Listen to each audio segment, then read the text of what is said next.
The Why Golf podcast is brought to you by Skyscanner, the ultimate travel hack.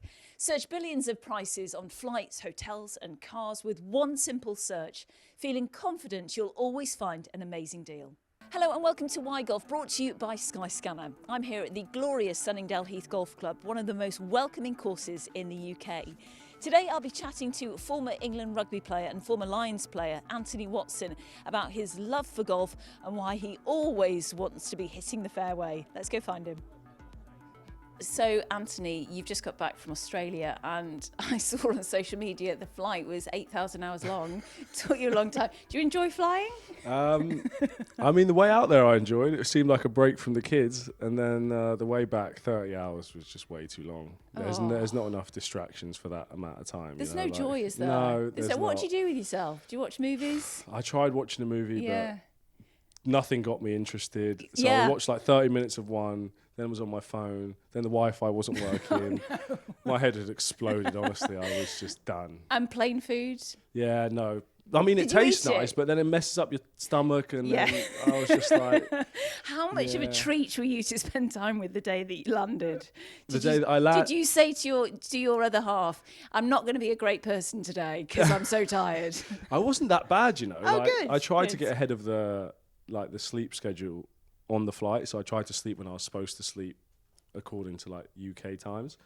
So then I actually got back at like 6:45 and I went to sleep at like 9:10. So I wasn't too bad. Oh, I well can't. done. Yeah. So It's a really difficult flight, but obviously such a high in Australia with a series win. How was your whole experience out there? I mean, when I signed up to do it, I didn't think I'd be drinking every day for 3 weeks. I wasn't. And what was your expecting drink of that. choice? Tequila ginger ale. This is a new It was one. very aggressive. Did Ugo one year introduce you to this? Well, we tried tequila and all sorts, and then we stuck with tequila and ginger ale. I see which path you're going down there. Yeah. It's actually all right. I can imagine that's okay. It was nice. It was Yeah. nice. Occasionally we had to mix up with just soda water because after 5 ginger ales, your sugar's through the roof, and after 3 weeks doing that, That's true. You the need a bit of scales weren't saturated kind. fat to make it, to level yourself out. You can have a bit of Exactly. cheese with that, Exactly. maybe. But you had a good time. You had a few good nights out there. Yeah, it was brilliant. Look, I think especially from experiencing the Lions Tour 4 years ago with no fans, for them to go and experience it and be in and around them in a totally different experience from playing was amazing. And I think for me it really highlighted how important and integral that the fans are to that whole Lions experience, because like I said, 4 years ago it just wasn't right, like it felt like a big key part of the tour was missing, playing in some of the biggest games of your life, running out there and there's no fans. And then you contrast it with being able to sit in the stand now and watch them run out at the MCG in front of 100,000 fans, and it was like, yeah, this is what Lions tours are about. And yeah, it was just brilliant to be able to do it on the other side of things, I can only imagine. I mean, because when you played in 2021, when there were no fans, did it just feel pretty, I don't know, quite a bit hollow? Yeah, do you know what? When that whole period started, I didn't mind it because it was like, it was rugby in its purest form. There was none of all the extra stuff. There wasn't like you had to go do corporate stuff after the game. You would literally rock up, play rugby and go home. It was like when you're a kid again. Do you know what I mean? Yeah. But then after a while, when you get to the big games, especially like semi-finals, finals, that's when you feed off the crowd, and that type of environment becomes more important in my opinion. And yeah, like the Lions tour, biggest games of your life, and there's no fans. It was just like it is hollow, and even being able to explore the country, is a big part of Lions tours, and we weren't able to leave the hotel really. So I mean, there was a golf course on the hotel, which did Could you entertain play? a fair few of yes. But then Were you allowed to touch the rakes? Because I remember during COVID, do not touch the rakes. I think the rules in South Africa were slightly looser different. around the golf course. I never understood that though. I was like, wait, so I have to disinfect the rake when I've touched it. Yeah, mental, wasn't it? But you did manage to play a bit of golf though in South Africa. We did, yeah. Oh, great. We did. But I remember once we were actually supposed to go to a lion sanctuary, and this was right at the start of the tour, and they said, you can go to the lion sanctuary, but you have to take one of the team cars, and you got to wear a mask, and you can't put the windows down. And I was like, might as well go on YouTube. Like, what's the point of going? Do you know what I mean? That's just ridiculous. Honestly, it was nuts. Yeah, was I think nuts. some of the rules went a bit crazy, didn't Yeah, they? But yeah. everyone trying to protect, but it was a bit too much. Did you miss not being able to play this one? I missed when the squad was announced, I missed it then. Yeah. Because that's just such a, an unreal moment. And fortunately enough, I'd experienced it twice before. So like being able to reflect on that and how good it felt in the moment, I was like, I would love to have felt that again.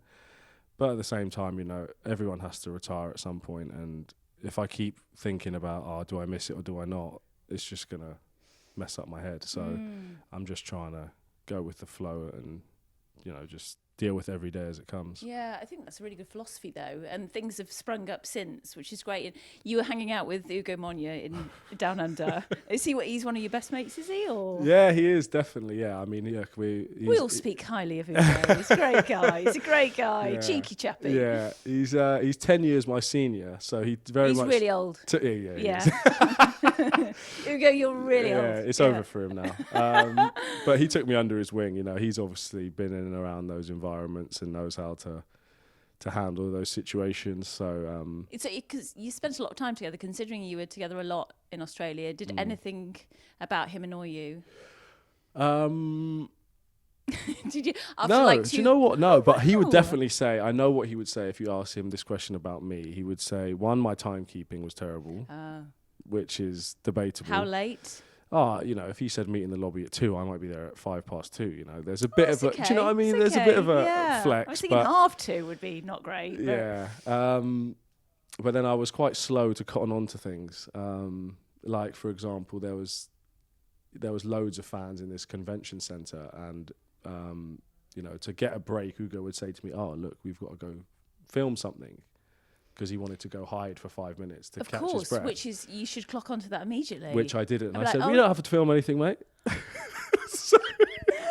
So he wasn't too happy with me continuously doing that. No, but we do. Yeah, We've exactly. just had a last-minute call from the film crew. Exactly. So I was slightly slow. Got you. That's probably what annoyed him the most. Oh, that's brilliant. And just in terms of, your career and what you've been through and all, brilliant things that you've achieved. 56 caps for England, 23 tries, a couple of Lions tours.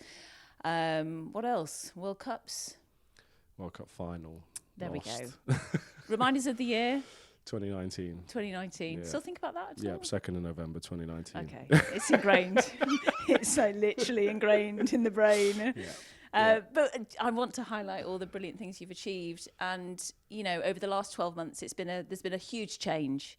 You retired from rugby in January. Can you just tell us about that and why you had to retire? Yeah, my back was, it was completely cooked, to be honest with you. I played in the game in December 24, and I couldn't sit down on the bus on the way to the game, and it was just to the point where it was like, this is so much mental stimulation and physical stimulation just to be able to get on the training pitch, let alone playing, that when it got to that game and I couldn't sit down on the bus, I was like, this is absolutely berserk. And like I said, I'm really grateful that I had, in my opinion, one of the best surgeons and consultants I'd worked throughout my whole career, looking at my back, and he was like, look, unless you want to get multiple fusions in your spine at 30 years old and risk X, Y, Z, then you need to retire. So I think when it's taken out of your hands like that, it makes it a bit easier from my perspective, because there's nothing more I could have done. And I know that I would have probably taken it to the nth degree of risk before I called it myself. So it's part and parcel of the game. I'm happy-ish with what I was able to do in my career, and now it's just, priorities shift, don't they? So it's not it's nothing to be sad or anything about. Everyone has to retire. No. Yeah. You should celebrate everything that you've achieved in your career. And, there was a period in your rugby career where there were no injuries. There was, you were invincible till like 2016 and thought you could, carry on. Yeah. And I know you've said you felt a lot of the time that you could just bounce back quite quickly, but it was probably imperative back then to take a little bit of time out rather than having a longer stretch of rugby taken out when you did get a serious injury. Is it difficult as a rugby player to say, I'm not going to play for a bit because horrendous. That's a niggle going on? Yeah, I never, ever, I don't think across my whole career I ever pulled out of a game before. Once I'd put on my boots to warm up for the game, I never pulled out of a game because I hated it. You didn't want to? No, I hated it. You didn't want to let anyone down? No, exactly.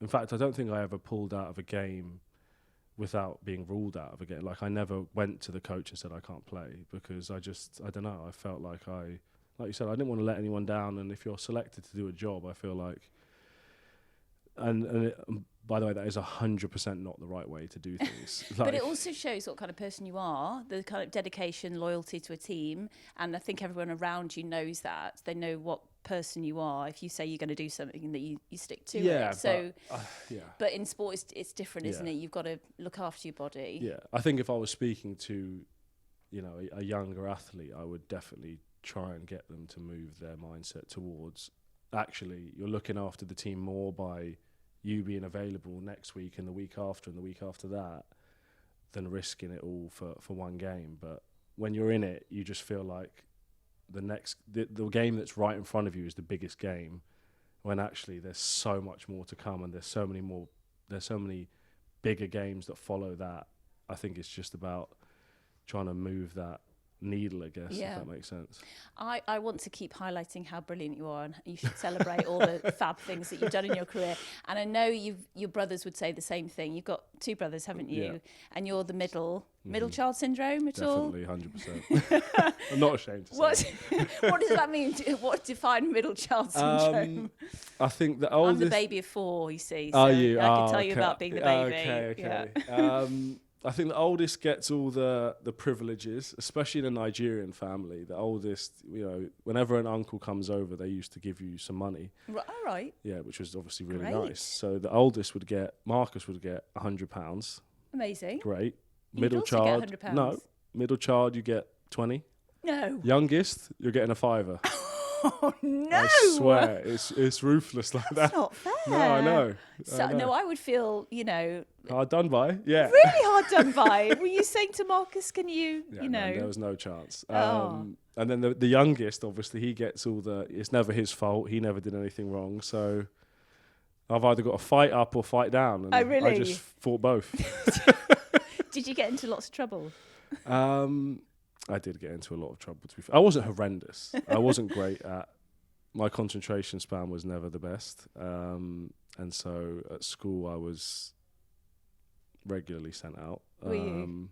You probably wanted to be playing sport, though. Yeah, exactly. Yeah. I did. I just wanted to be outside, and I didn't have the foresight to realise how important that side of growing up is.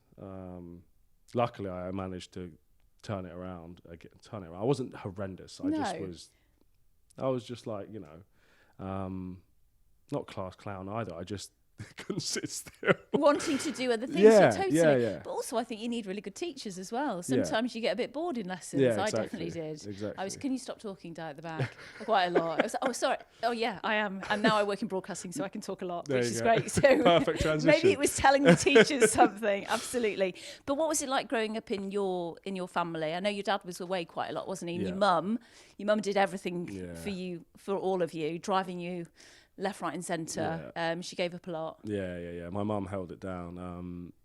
I don't know how she did it, to be fair. Like, she's not from here. So she moved over when I was 3. She was here properly. My older brother would have been 6. And then my youngest brother would have just been born. So, like, to move over to a new country where everything from Nigeria, which is obviously very different, with 3 kids on your own, and have to take them to all these different places, and she's the worst driver ever. Oh, is she? Yeah, terrible. She won't drive at night, even to this day. On the motorway, she don't drive. So she had to do it to take us to sport. So that type of sacrifice, like, my mum is... No one can touch. Do you know what I mean? Like, she's just held in a different regard. And then, I mean, look, my dad was away, but whenever he was there, he was the first to take us to sport, and he was always like, made sure we realised how important it was to not just, and this is just my philosophy, rightly or wrongly, but he always instilled in us not just to show up. You're not there just to make up the numbers. You're there to try and compete and to win. And I think that was a really important lesson to get early on as a young boy.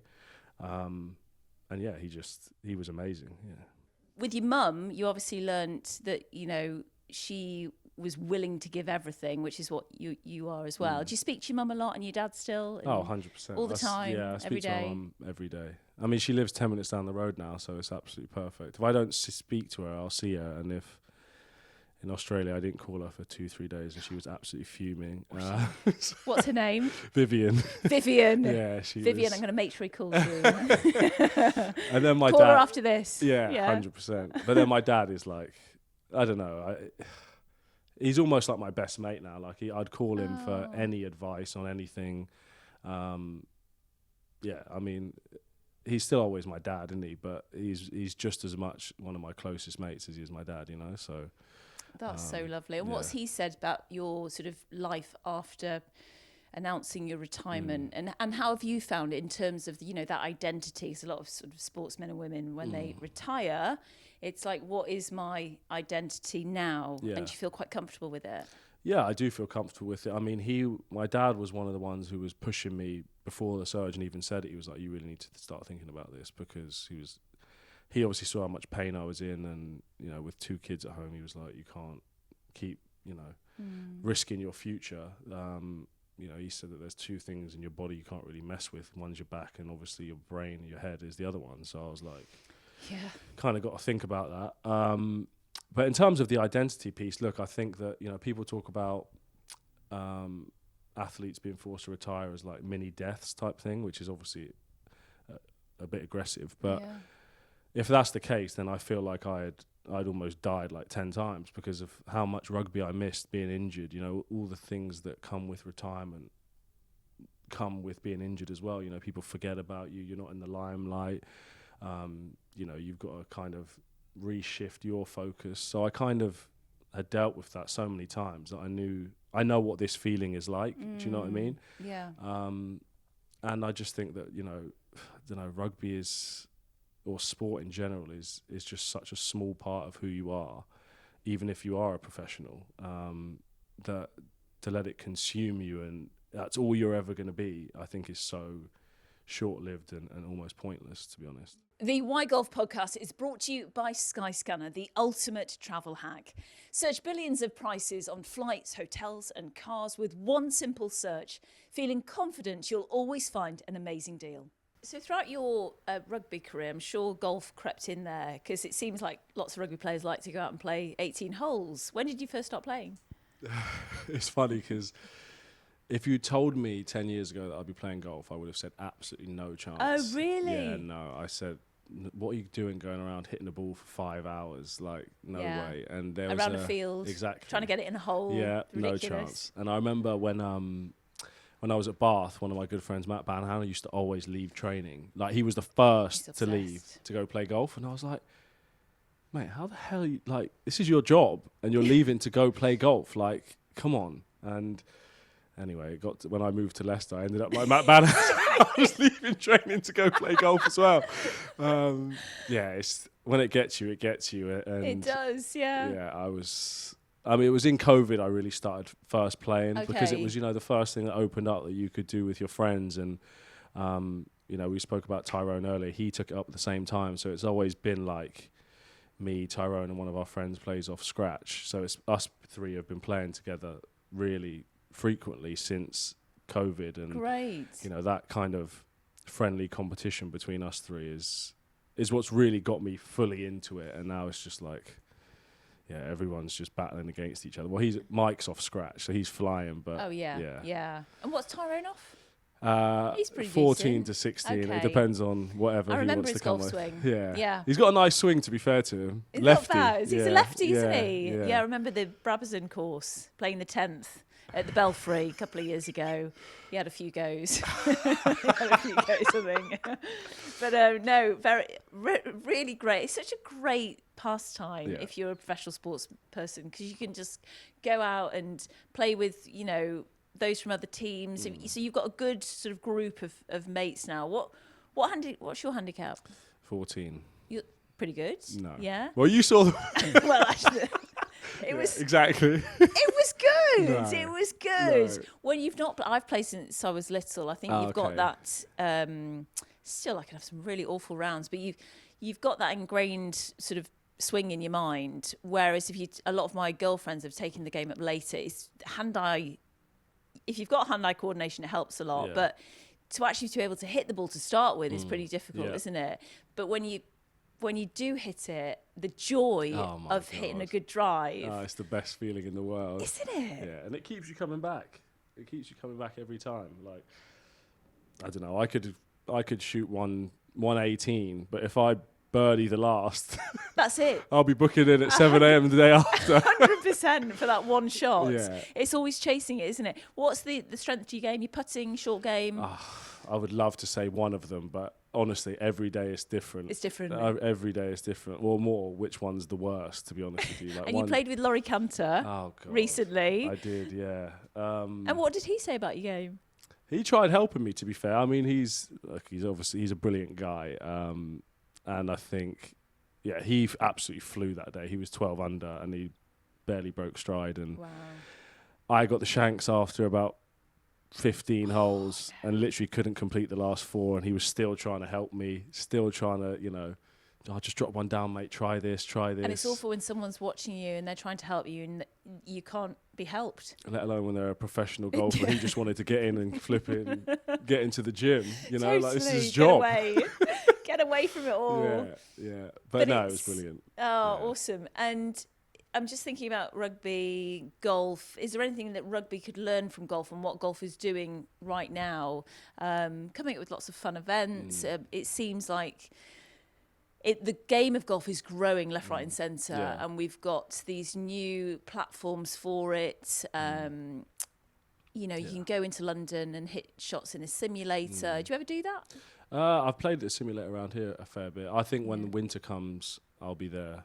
You'll be there. I don't play Grinding. golf in sub 10 degrees, so fair weather golfer. Yeah, 100%. No, I hear and you. I'm not ashamed to say that. Yeah. Putting no all way. the clothes on, taking them off, it's not fun, is it? No way. No. What about No golf way. in the rain? Also, no. No. Yeah. It's raining, I'm not playing. Yeah, I'm out. See you later. I can just about feel it. Yeah. No, I'm not trying to put on waterproofs to go play golf. It's supposed to be a days like this. This is what golf's for. It is. It's gorgeous. But can rugby learn anything from golf? 100%. I think you mentioned it there in terms of like not broadcasting platforms, but different ways for people to interact with golf. I think with like Bryson and his YouTube channel, you mentioned Tommy Fleetwood and his. I think that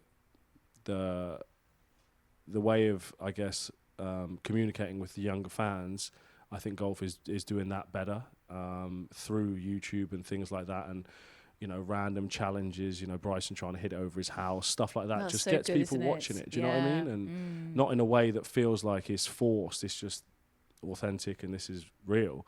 And then the other thing I would say is the fashion side of it. I think golf has become cool and is doubled down on being cool by some of the athletes. I think I can't remember his who was it? Someone wore a tracksuit the other day in a warm-up round and stuff like that. Jason Day, I think it was. Oh, Jason Day. Yes, I think it was Jason Day. And stuff like that. And, people are now looking at, what shoes is he wearing? And you see collaborations with really cool brands and golf wear. And I think that's where rugby needs to get to. It needs to somehow harness the cool factor of whichever part of the sport they can, in the same way that golf has done. So those are the two things that really jump out to me, the younger audience and the fashion side of it. I think there's so many sort of avenues it can go down. I mean, you've got Justin Thomas, who likes the cardigans in the men's game, and then the women's game, I love figures like Charlie Hull, who just doesn't care and just goes for it. I think every female kind of wants to be Charlie in a way, just live her extraordinary, brilliant life, who almost did it at the AIG Women's Open, almost won the title. I'm sure she'll win a major soon. But I absolutely agree. I think the content of golf is really strong now, as is the fashion. Are you a perfectionist when you play golf? In what way? That you want to have a low score all the time, or do you just want to go out with your mates and have a bit of a giggle? Or a bit of both?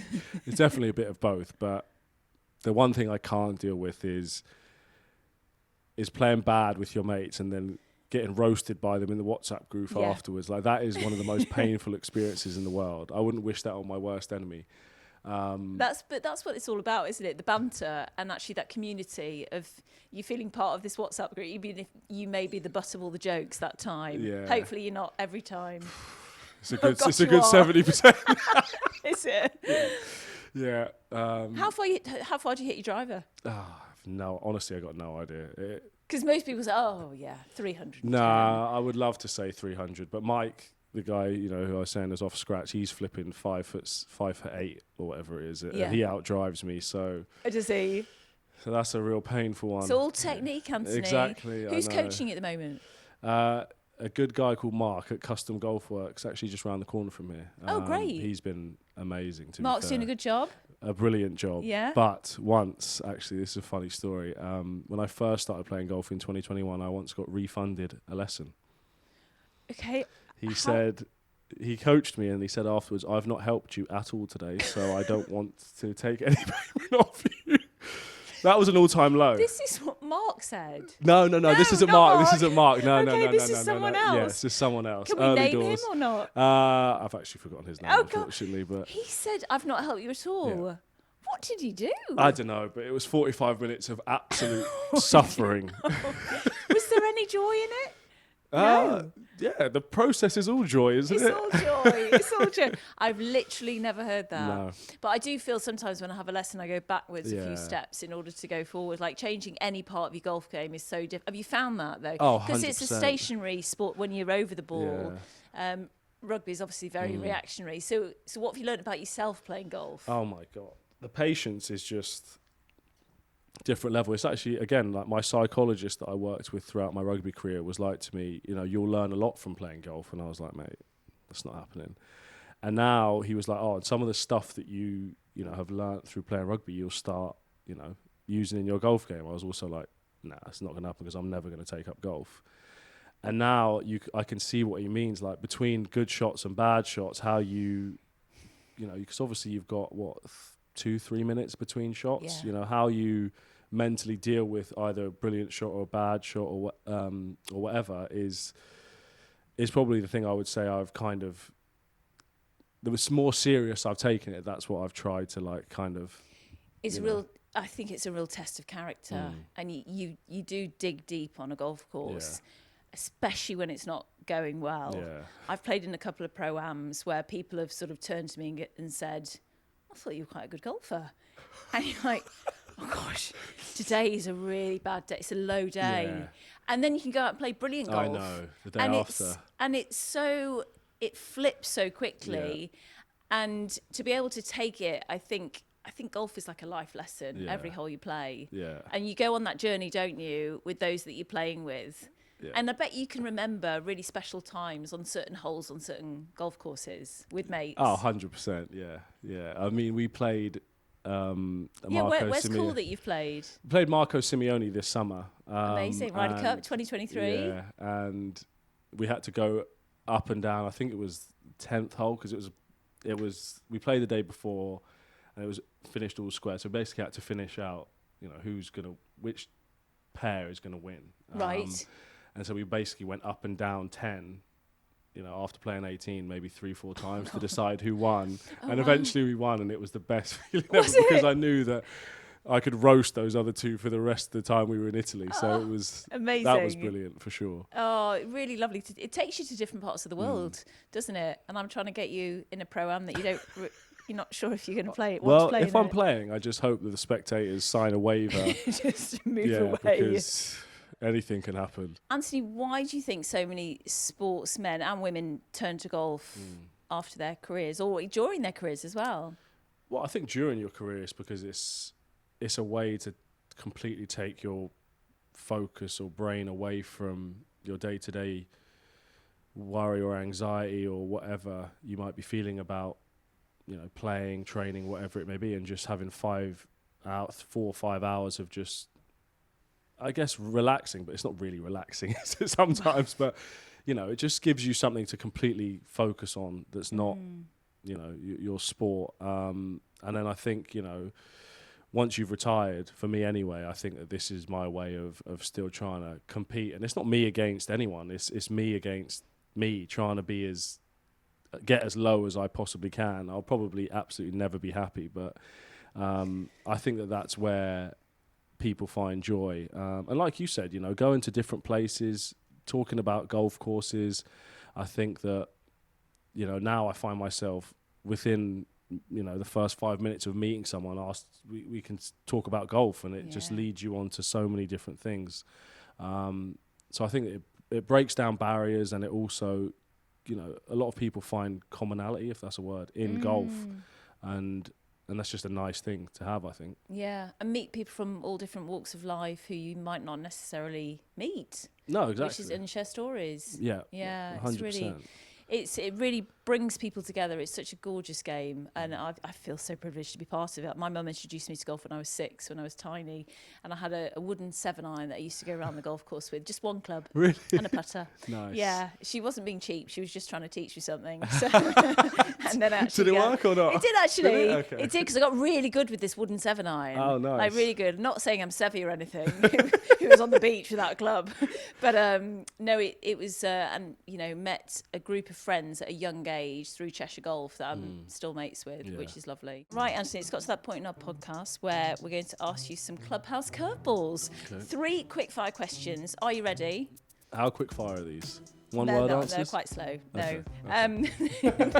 No, they don't have, there's no timing, actually. Okay, fine. They're just 3 questions. Oh, okay, cool. Okay, sweet. Would you rather play golf with a rugby ball or rugby with a golf ball, and why? Rugby with a The golf holes ball? would be enough to fit a rugby ball in.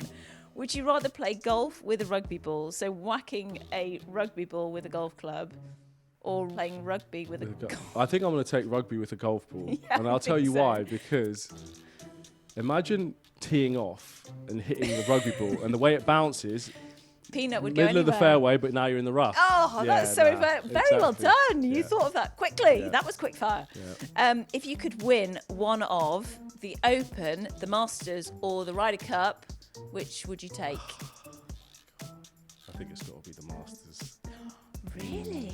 The green jacket, and then It's the gone Champions Augusta. dinner the year afterwards. Yeah, okay. You're gotta be. just getting rid of the oldest one, the Open, and the team environment. Yeah, sorry, man. You've gone USA, haven't you? Selfish.